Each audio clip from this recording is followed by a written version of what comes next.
So the $1 million question, my friends, what happens if we take a glorified iPad kit and a wannabe alpha DP and play with lights way late into the night? That happens. We got a lighting gag with a camera movement. He lit it at day, I lit it for night. He played on his iPad, and it just came out looking like this. So let's just build this for now. Let's get the frame up. Josh put us up to a challenge with wanting to do daylight at night, but doing it outside. But then we've got the lighting gag that's gonna introduce it into night, and then I'm gonna tackle the night light. Why wouldn't we shoot it that day though? Schedule-wise, yeah. Well, Schedule might be the producer. This is why it's so important to pay attention to what light does in just our everyday life, because now I'm trying to think, I'm like, okay, do I know what that actually looks like? That really is the job of a DP, is like just to be able to recreate anything at any point, at any time. And how are you gonna do the gag? I'm thinking I'll have my iPad, all the lights linked up onto there. I'll just click the transition button and it'll fade into the other color of daytime and intensity. It's easy. So you just, Well, we'll see. He just clicks a button. It's easy, yeah, one Yeah. all right, we've actually got stuff to do, so we should probably do things. All right. I'm very excited about this 1200X. The little bit that I've played with it, I'm just like blown away by how powerful it is. So let's get it built onto that lower one. We need as much room as we got. Let's strike this baby. It smells like a new car. So we're gonna control the lights with the Sidus Pro. It's just a DMX or CRMX receiver. So the iPad is sending data to this, and then this is sending data to the lights. So pretty straightforward, but it'll help us with the transitions. Let's grab the mirrors. This is from a company called Lightbridge, the CRLS. Look at that on the ground. So we have the bluff bounce right here. You got the blue and the beige, and then check it out. We have a natural bluff bounce. Oh my gosh, look, your beige and blue. It happens in real life. It's crazy. Yeah, there we go. There we go. I feel like it maybe looks a little warm. We turn off, because like we've got a pretty yellow wall. Yeah, turn off that left. Okay, wow, that makes a big difference. I think the bluff is doing an amazing job in this ambience, but I think introducing some sort of far edge or whatever. Right now, I'm just trying to see, we've got this 1200 bouncing on camera left, and I'm just trying to see like what looks more natural, what doesn't look more natural. It's like feeling like daylight, but there's something about it that's not quite hitting it. Everything is right heavy, Yeah. and we just need a little bit of left heavy love. Like kind of her back shadow. Yeah. But it's a little specular. Do you have like a white, like a diff 4? Yeah, this is what we need. So what we're noticing is what we talked about in the beginning. We need to bring back a lot of the shadow, because immediately like our right side is lit, it looks great, it sells, but our left side is just, she casts a huge dark shadow, the sky would fill that in. So we're just bringing back more sky out, essentially. So where is it? So it would be right there, that kind of deal. Yeah, so that's giving that, and I'm gonna stick this high too. And then what's the color temp on it? 65. Can I put it on the other side of the fence? That hard source. Oh. That the sun and moon. Yeah. Because it's only hitting, it's only right here. Sure. Yeah. You know what I'm saying?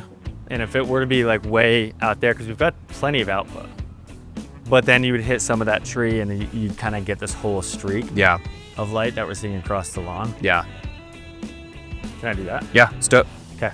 We moved that, like this guy that was right here, we moved it further back because when we came down to that lower angle, we started to see all of this. Because when it's so here, courtesy of the inverse square law, it's kind of really hot right here, and that's pretty much all. So by moving the moon back and then bouncing it off of that CRLS, you're really getting an extended beam to make this exposure very similar to this exposure. So that's why we did that moonlight way over there. So what I want out of this, just for when we go tonight, I want like a mystery tungsten glow coming from right here. So I've just got muslin on top of this little pizza box. I'm just gonna set up one more like ADC to shoot straight down. You know, I love my underlight. And one thing that I like to do when placing my modifier, just to find out exactly where it's going, is move my phone around. You know, it's not the biggest difference that it'll make, but it's just making sure I get all of my output in the direction that I want it to. Yeah, that's nice. I like that direction that it's giving us right now. That's nice, honestly. we're not moving any of the placement of the fixtures. Yeah. It's all the same, and the only difference is that light and gag and just changing intensities and changing contrast. So what we're attacking is that background just seemed dark to me, and I was like, what can we do quick?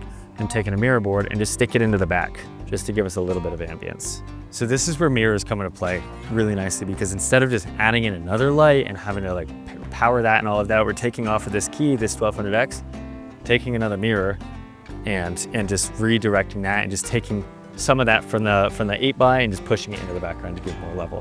What did you do to the lighting gag to make it day and night all on the same scene? We dimmed that down first off. We have a 1200X on either side of the set.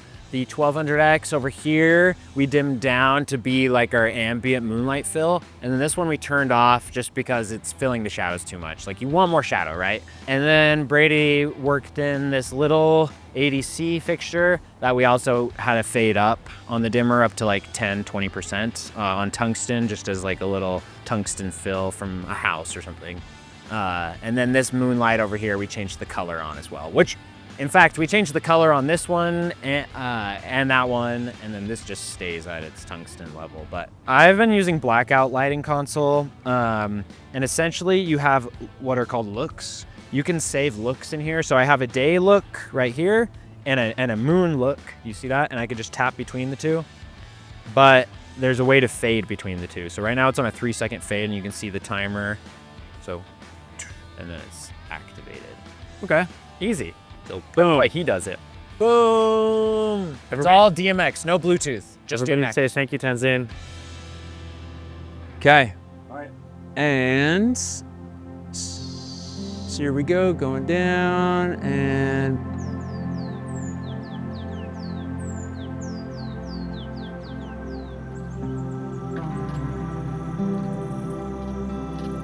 I feel content with it. Yeah. It was super experimental coming into this. We knew that we wanted something, but we didn't put a lot of thought into it. We were just like, hey, let's experiment. Let's play around with it. It was very interesting because, yeah, I've never done this before, and so I kind of wanted to not know fully how to do this, to really experiment and test it out. But the thing that really got me was, I think we just needed a bigger source and further away so that there wasn't as much of a fall off.